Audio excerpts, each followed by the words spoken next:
Salam sepak bola dan salam sehat sahabat football mania khususnya di Kepulauan Riau. Kembali lagi kita bersama di Cakap-Cakap Bola. Dan seperti biasa, perkenankan sebagai pantun dari saya sebagai pembuka. Pergi berjalan ke Pulau Rempang, singgah sebentar membeli keladi. Lupakan kekalahan dari Jepang, optimis hadapi Arab Saudi. Baik, sahabat football mania, kali ini kita akan membahas tentang pertandingan timnas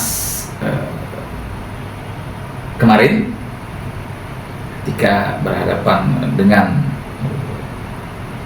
tim Samurai Biru Jepang, dan kita belum berhasil, artinya mengalami kekalahan, dan juga nanti akan membahas laga berikutnya, timnas Indonesia kontra tim dari negeri minyak Arab Saudi. Baik, sahabat football mania yang saya banggakan.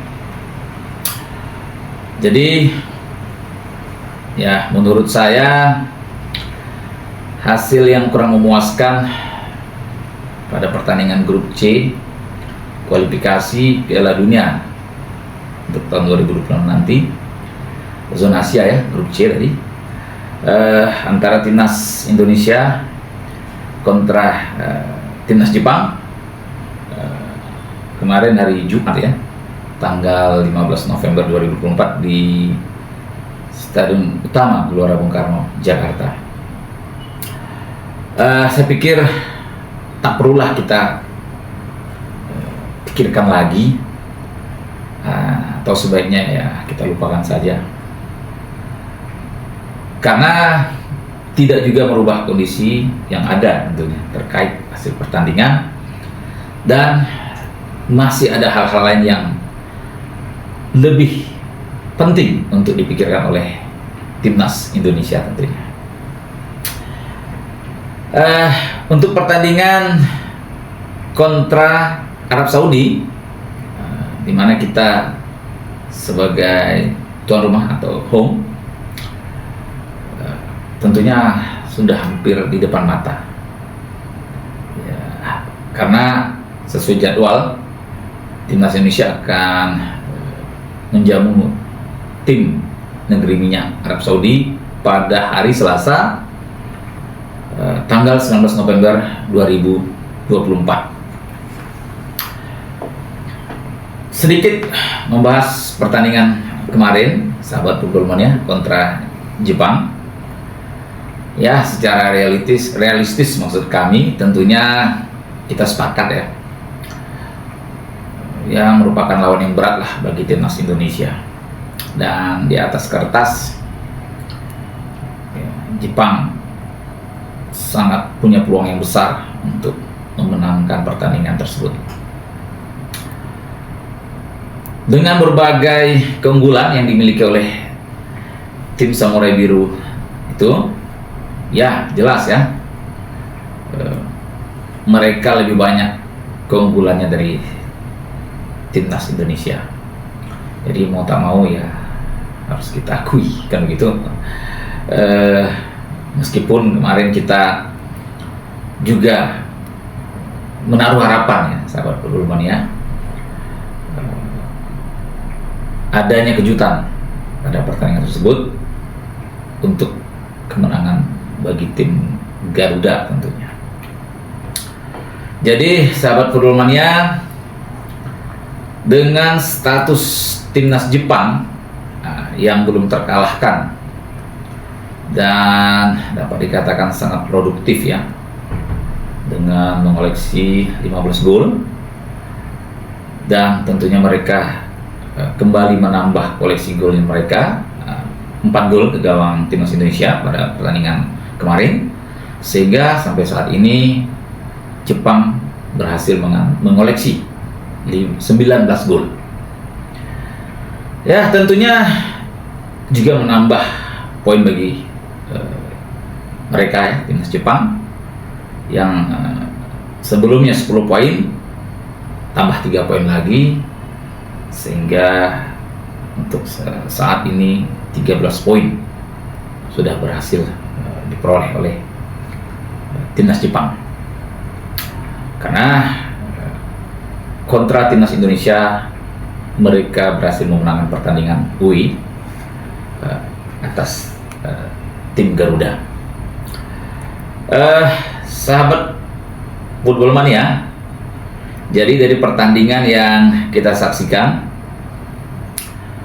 dapat saya katakan banyak sisi keunggulan mereka, artinya timnas Jepang.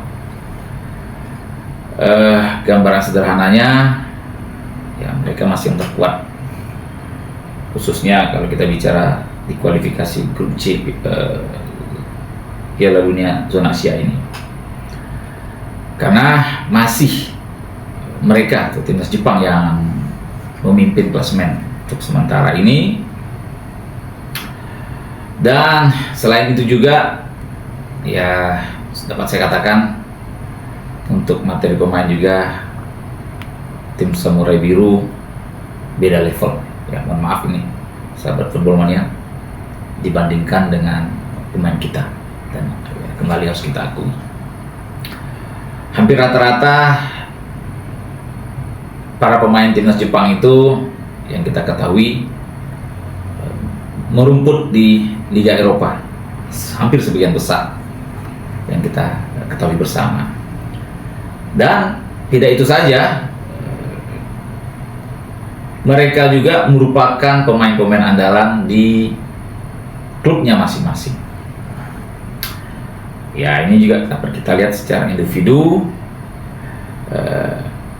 mereka skillnya cukup mumpuni, dan juga kalau saya boleh katakan secara visi dan wawasan bermain cukup kelihatan ya sahabat Football Mania, para pemain Jepang ketika di lapangan, baik ketika momen menyerang maupun transisi ke momen bertahan. Jadi sahabat Football Mania, kalau kita lihat ketika menyerang, para pemain Jepang itu sangat terkoordinasi ya permainannya ya, karena tadi didukung oleh kualitas pemain yang cukup bagus tentunya. Dan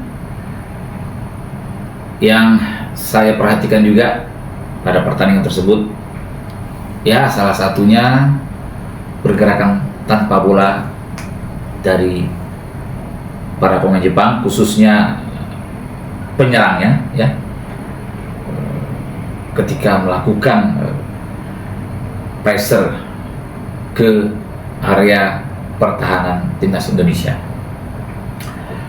sehingga ya sama-sama kita saksikan kemarin ya sahabat Football Mania, Jai Zes dan kawan-kawan sangat sulit ya menjaga mereka, dan tidak berhasil, maksud saya, menerapkan penjagaan yang ketat ya untuk melakukan press kepada para penyerang timnas Jepang. Jadi man to man markingnya tidak berhasil. Nah, itu mungkin dapat saya katakan sahabat Football Mania. Dan akhirnya mereka ya melakukan pressure atau serangan bertubi-tubi ke jantung pertahanan kita. Ya, akhirnya endingnya 4 gol ke gawang Indonesia tanpa balas. Nah, sementara dari sisi pertahanan dapat terlihat sahabat Football Mania, ya saya katakan cukup rapi ya, dan solid tentunya. Meskipun beberapa kali sempat kewalahan juga ya atas serangan ya atau pressure yang dilakukan oleh penyerang kita pada pertandingan tersebut ya. Ada momen Yakub Sauri, maksud kami Sayuri ya, Yakub Sayuri sempat juga ya membuat pertahanan Jepang ya kalang kabut. Juga ada momen juga kemarin Ratnar ya, maksud kami Ratnar Oratmangun ya, juga ada peluang kemarin meskipun tidak satupun dari serangan-serangan yang dibangun oleh timnas Indonesia berhasil membuahkan gol, belum satupun ya maksud kami. Dan saya juga melihat ya, sahabat Football Mania, pada pertandingan tersebut transisi dari menyerang ya, mereka melakukan pressure tekanan ke timnas Indonesia.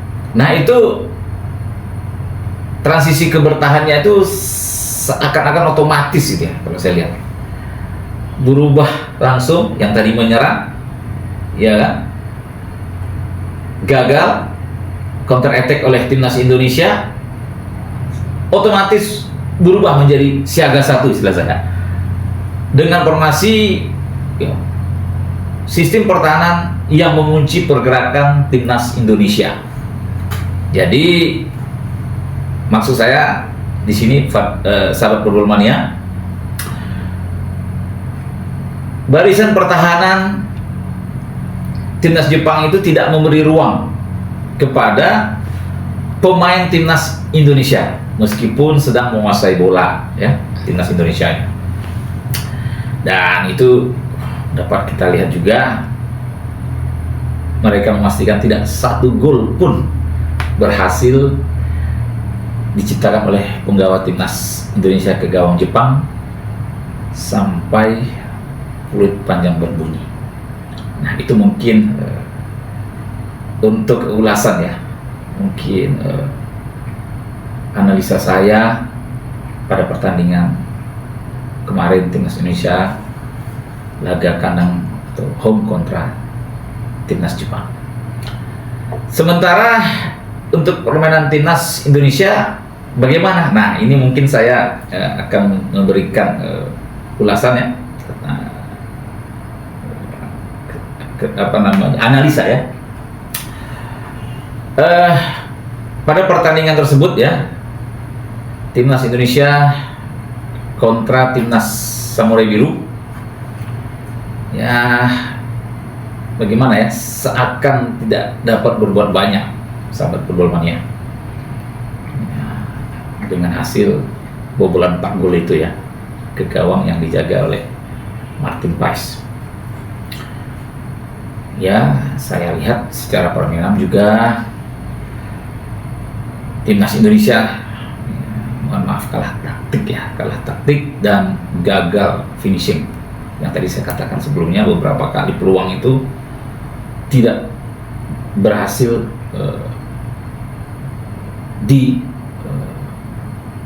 diselesaikan ya, artinya finishingnya tidak maksimal.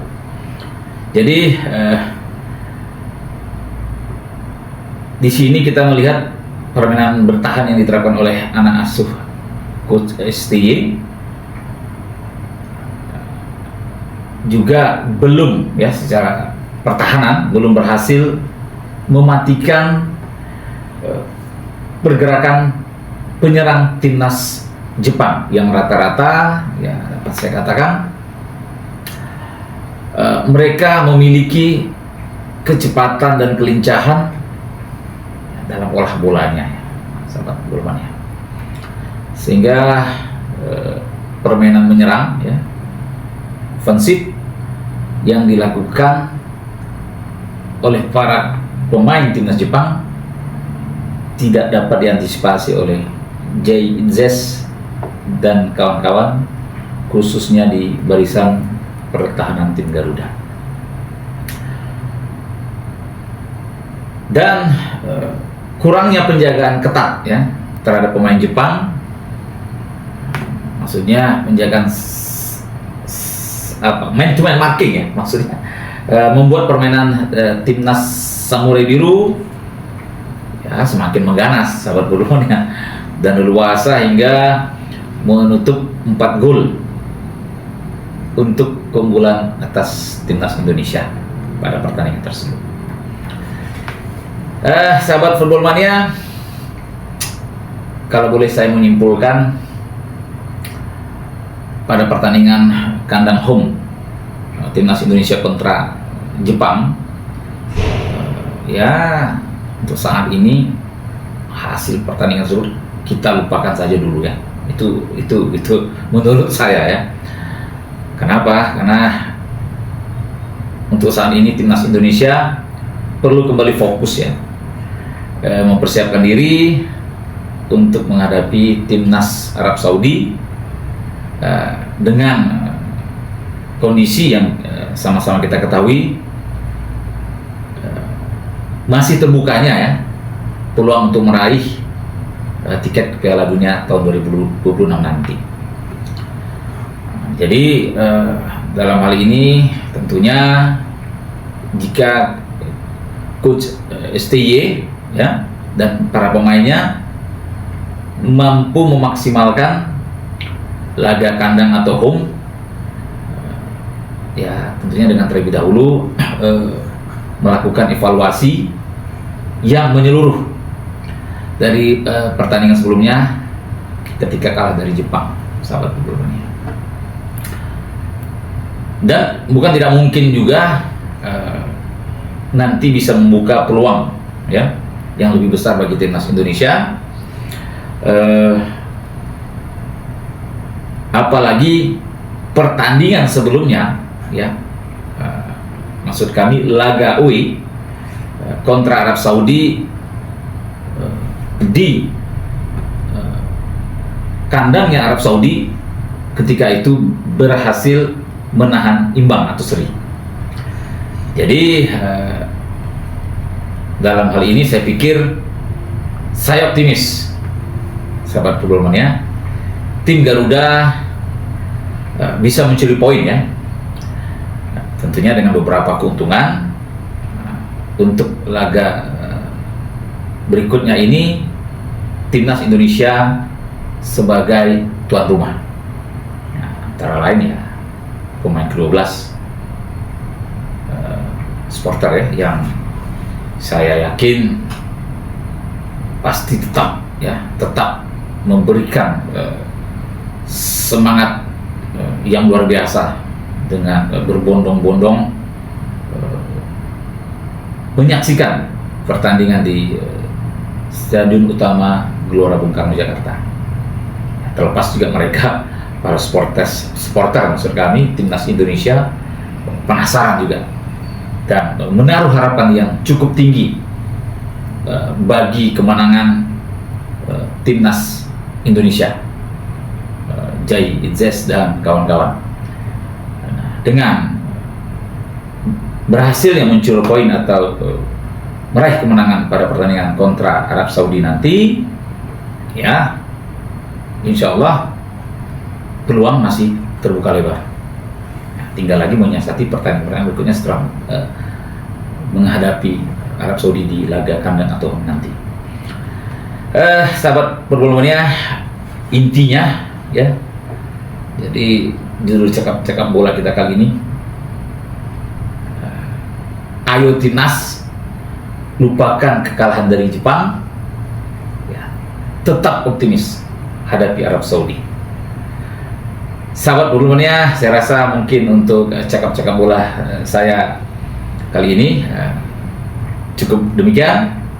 Sampai berjumpa di cakap bola berikutnya, dan jangan lupa subscribe-nya biar saya juga kembali semangat untuk membuat konten cakap bola kita berikutnya. Sampai jumpa, salam Football Mania.